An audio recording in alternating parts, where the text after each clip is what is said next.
Local news 31 में आप सभी दर्शकों का स्वागत है। हमारे फेस टू फेस कार्यक्रम में बातचीत करने के लिए आज हमारे साथ मौजूद हैं भारतीय जनता पार्टी के प्रदेश महामंत्री कुंदन सिंह परिहार जी।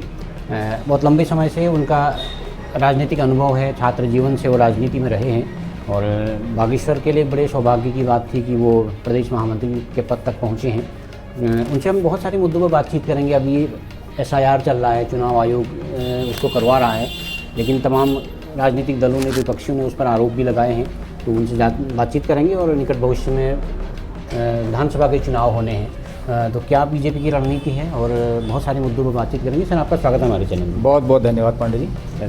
सर, एक SIR अभी चुनाव आयोग करा रहा है, लेकिन विपक्षी दल ये आरोप लगा रहे हैं कि ये बीजेपी के इशारे पर हो रहा है और बीजेपी के फायदे के लिए सब कुछ कराया जा रहा है।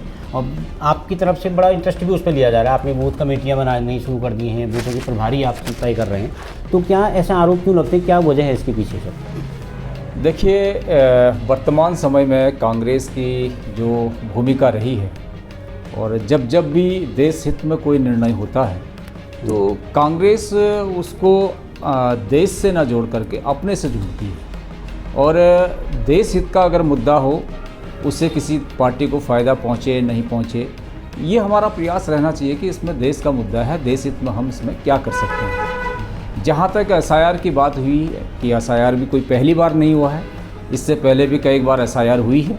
और वर्तमान समय में जो बिहार में SIR हुई है प्रथम चरण में, उसके बाद 12 राज्यों में SIR अभी हो रही है, गतिमान है।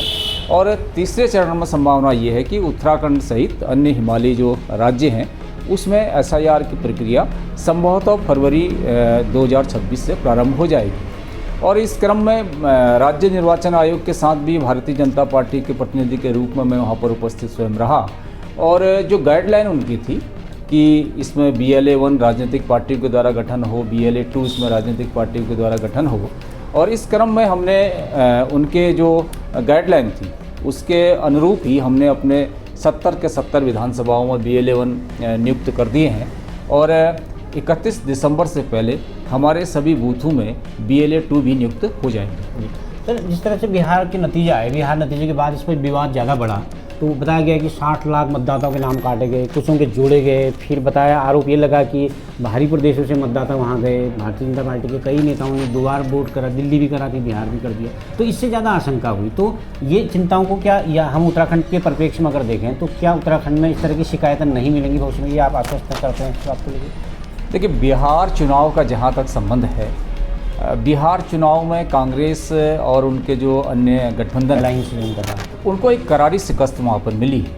लेकिन उन्होंने जो अंदरूनी उनकी कमियां थी, किस कारण से वहाँ हारे, उससे इतर उन्होंने केवल और केवल दोष दिया है SIR पर। तो हम समझते हैं कि SIR जो हुई है उसका इससे कोई मतलब नहीं है। देखिए, अगर कोई फर्जी तरीके से मतदाता बनता है तो स्वाभाविक रूप से केवल वो मतदाता ही नहीं बनता है, वो सरकारी योजनाओं का लाभ भी लेता है, वो उसमें भी घुसपैठ करता है, वो अन्य प्रकार के लाभ भी लेता है। तो देश हित में तो यही है कि कोई भी अगर किसी भी देश से यहाँ पर मतदाता बन जाए तो देश के लिए हितकर नहीं है। इसलिए ये केवल भारतीय जनता पार्टी ने ही SIR किया है, ऐसा भी नहीं है। जैसा मैंने आपसे पहले कहा है कि हमारा ये मानना है कि किसी भी प्रकार से जो अवैध मतदाता बन गया है, फर्जी मतदाता जो बना है, उसका नाम हटना चाहिए। और जो यहाँ का निवासी है, जो यहाँ का परंपरागत जो यहाँ का मतदाता है, उसको इसमें किसी बात की कोई कठिनाई भी नहीं होने वाली है। इसलिए SIR से किसी को डरने की ज़रूरत नहीं है। SIR से अगर कोई डरा हुआ है तो वो केवल और केवल वही राजनीतिक पार्टियाँ डरी हुई है जिनको लगता है कि हमारा आगे जो चुनाव है उसमें हमारा क्या परिणाम होगा। बट पूर्व में जो चुनाव हुए हैं उसमें वो उनको शिकस्त मिली है, तो उसका कारण SIR नहीं है, उसका कारण उनकी संगठन की कमियां हो सकती है, उनकी अन्य कमियां हो सकती है, उनका नेतृत्व की कमियां हो सकती हैं। लेकिन SIR पर दोष देना मैं समझता हूँ ये निराधार है। जी सर, वैसे उत्तराखंड में 2027 में चुनाव होना है, लेकिन भारतीय जनता पार्टी की और मुख्यमंत्री जी जिस तरह से एक्टिव हैं, उससे लग रहा है कि तमाम विपक्ष भी आशंका जता रहा है कि 2026 के लास्ट में भी चुनाव हो सकते हैं, क्योंकि शायद 2027 में फिर कुंभ का मेला भी होना है। तो कितनी इन आशंकाओं पर सत्यता है कि 2026 लास्ट में क्या चुनाव हो सकता है, क्योंकि आप बड़े पद पर हैं, प्रदेश महामंत्री के पद पर भी आप बने हैं अभी? देखिए, हम समझते हैं कि हमारी प्रतिदिन की तैयारी चुनाव की रहती है और हमारा संगठन इतना गतिशील और सक्रिय रहता है तो हमें किसी चुनाव की प्रतीक्षा नहीं करनी पड़ती है। अगर मैं आपको कहूँ कि 2026 के अंत तो छोड़िए, अगर आज भी चुनाव होते हैं, भारतीय जनता पार्टी उसके लिए भी तैयार है, क्योंकि हमारे कार्यकर्ता आए दिन, चाहे वो हमारे केंद्र से योजना, हमारे जो कार्यक्रम हैं उन कार्यक्रमों का संचालन करना हो, चाहे हमारे प्रदेश के जो हम कार्यक्रम बनाते हैं उन कार्यक्रम के माध्यम से अपने कार्यकर्ताओं को एक्टिव करना होता है, तो तमाम प्रकार के हमारे कार्यक्रम निरंतर चलते रहते हैं। इसलिए हमारे लिए चुनाव कोई नया नहीं है, हर दिन हम चुनाव के मूड में रहते हैं। हर दिन हम सोचते हैं कि हमारा प्रत्येक कार्यकर्ता उस संगठन के लिए काम करे, समर्पण भाव की, क्योंकि भारतीय जनता पार्टी के कार्यकर्ता जो है आप देखते हैं कि वर्षों से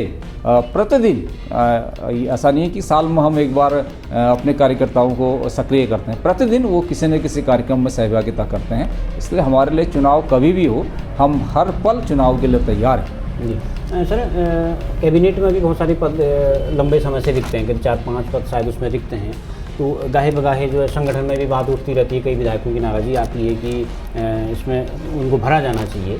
तो संगठन के लिहाज से आप कितना इम्पोर्टेंट उसको मानते हैं कि क्या निकट भविष्य में हम ये उम्मीद करें कि 2027 चुनाव से पहले कुछ पद भरे जाएंगे क्या उसके कैबिनेट के?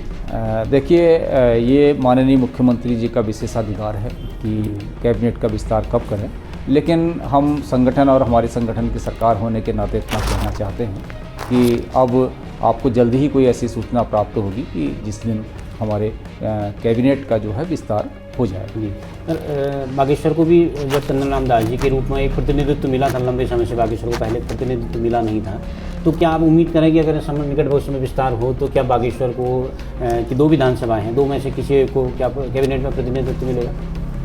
देखिए, उम्मीद कर सकते हैं कि ये आशा ही जीवन है, और मैं समझता हूँ कि जो भारतीय जनता पार्टी का जो सोच है, विचार है, वो सभी स्थानों को प्रतिनिधित्व मिले, सभी वर्गों को प्रतिनिधित्व मिले, ऐसा हमारा प्रयास रहता है। और अब जब कभी ऐसा विस्तार होगा तो हम समझते हैं कि जो हमारी, हम कहते हैं कि सर्वस्पर्शी होना चाहिए, सर्वव्यापी होना चाहिए, इस आधार पर हमको लगता है कि सभी क्षेत्र, चाहे उत्तरकाशी का क्षेत्र हो, बागेश्वर का क्षेत्र हो, हमारा टिहरी का हो, पिथौरागढ़ का हो, सबको स्थान प्राप्त होना चाहिए। और इसमें समुचित प्रयास भी सरकार के द्वारा चल रहे हैं, और मैं समझता हूं कि जल्दी ही आपको ऐसी कोई सूचना प्राप्त हो सकती है। तो आपको लगता है कि सर जब प्रतिनिधित्व नहीं होता है कैबिनेट में, जब दास जी थे तो थोड़ा सा विकास कार्य ज़्यादा तीव्रता से हो रहे थे, तो जब वो नहीं हैं तो क्या आपको लगता है कि विकास कार्य में कुछ कमी आई, या जब किसी को प्रतिनिधित्व मिलेगा तो फिर विकास कार्य बढ़ेंगे, गति आएगी उसमें? चंदन राम दास जी भारतीय जनता पार्टी के वरिष्ठ नेता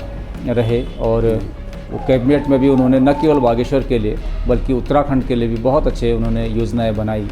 और अभी जो माननीय मुख्यमंत्री जी चूँकि युवा हैं और बहुत सक्रिय हैं, और हम देखते हैं कि जगह जगह पर उनका निरंतर प्रवास रहता है, और हमारा भी सौभाग्य रहा कि 2 दिवसीय प्रवास उनका हमें इस बागेश्वर में मिला। तो मैं समझता हूँ कि जो भी मंत्रिमंडल का विस्तार होगा, वो कहाँ से मंत्री बनेंगे, कहाँ से मंत्री नहीं बनेंगे, इसके बजाय महत्वपूर्ण ये है कि हमारे मुख्यमंत्री जी कितने सक्रिय हैं। आज कोई भी स्थान ऐसा नहीं है कि जहाँ पर मुख्यमंत्री जी नहीं जा रहे हैं, नहीं पहुँचे हैं। और सबसे बड़ी बात तो मैं ये कहना चाहूँगा कि जब यहाँ पर उत्तराखंड में आपदा आई, तो आपदा के समय में मुख्यमंत्री जी की सक्रियता, और जो जिनको आपदा के कारण से कष्ट हुए हैं उनके बीच में जाकर के उनके दुख दर्द को दूर करने का प्रयास जो मुख्यमंत्री जी ने किया, ये काबिल तारीफ़ है। और मैं समझता हूँ कि इसके कारण से भी और अन्य कारणों से भी माननीय मुख्यमंत्री जी ने इस उत्तराखंड की जनता का विश्वास अर्जित किया है, और उसके कारण से ये बहुत ज़्यादा नहीं लगता है कि कहाँ से मंत्री बनेंगे, कहाँ से क्या बनेंगे।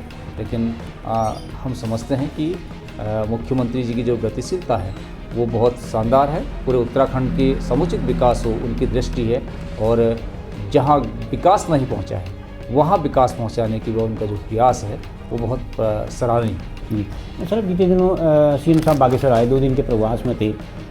लोगों को भी उम्मीद थी कि बहुत कुछ बड़ी घोषणाएं बागेश्वर जिले के लिए कुछ हो सकती हैं, कपकोट बागेश्वर के लिए, लेकिन विपक्ष ने भी इस पर आरोप लगाया, उसका तंज कसा उन्होंने कि वो सिर्फ पिकनिक के लिए आ गए।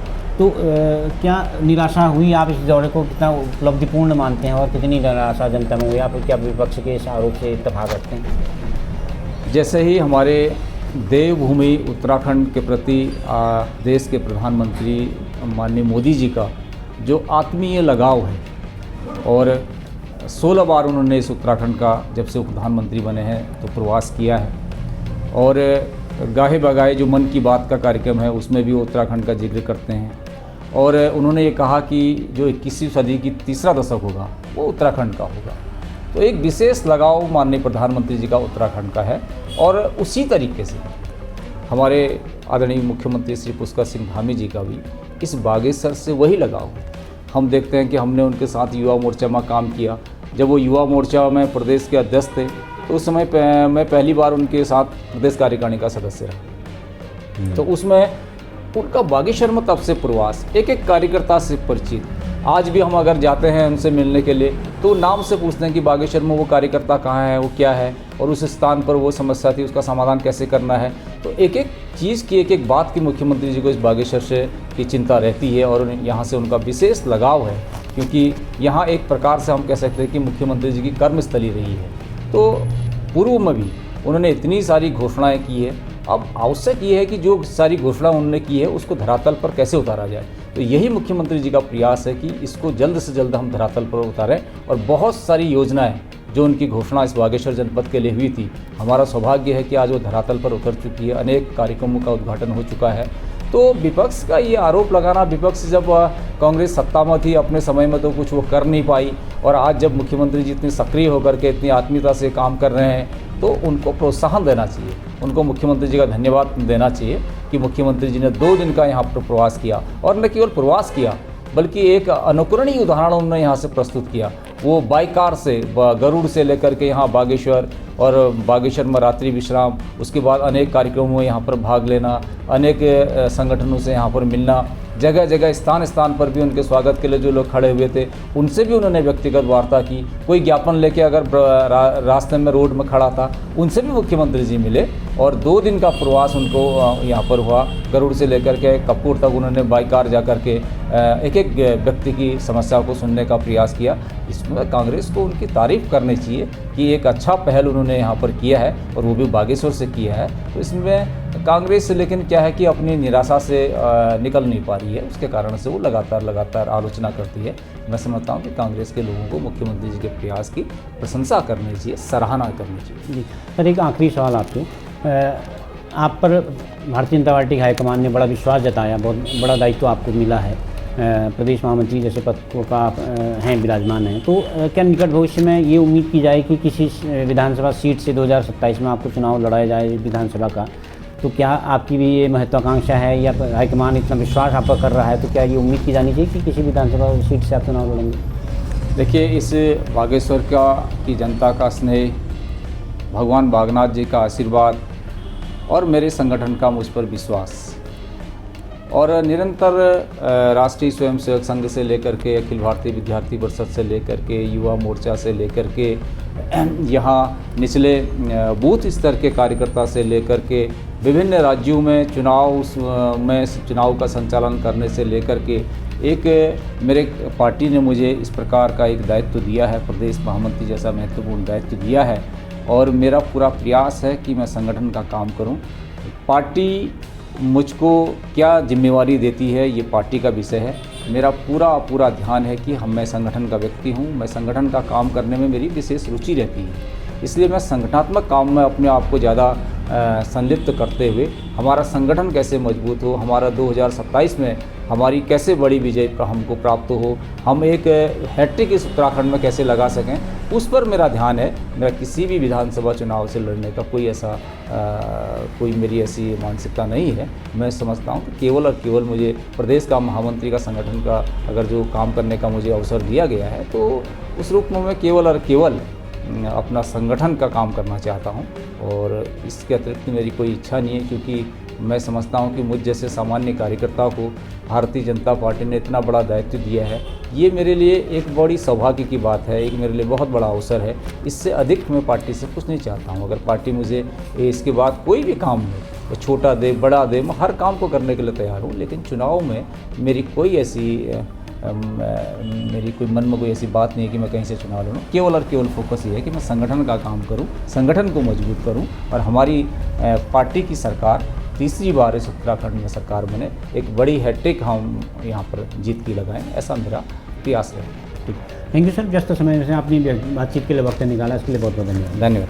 Thank you. तो आप थे हमारे साथ प्रदेश के भारतीय जनता पार्टी के प्रदेश महामंत्री कुंदन परिहार, जिनका स्पष्ट मानना है कि एसआईआर के मुद्दे पर ये एसआईआर जो है एक चुनाव सुधार की व्यवस्था बनाने के लिए, सुधार की दिशा में एक उठाया गया कदम है। इस पर जो विपक्ष की जो आशंकाएं हैं या विपक्ष की जो चिंताएं हैं, जो आरोप हैं, वो निराधार हैं। साथ ही मुख्यमंत्री के जो 2 दिवसीय प्रवास को भी जो विपक्ष ने उंगली उठाई है, उस पर उन्होंने विपक्ष की आलोचना की है।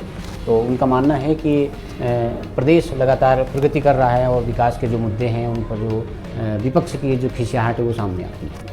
इस तरह की खबरें जानने और देखने के लिए आप देखते रहिए लोकल न्यूज़ 31।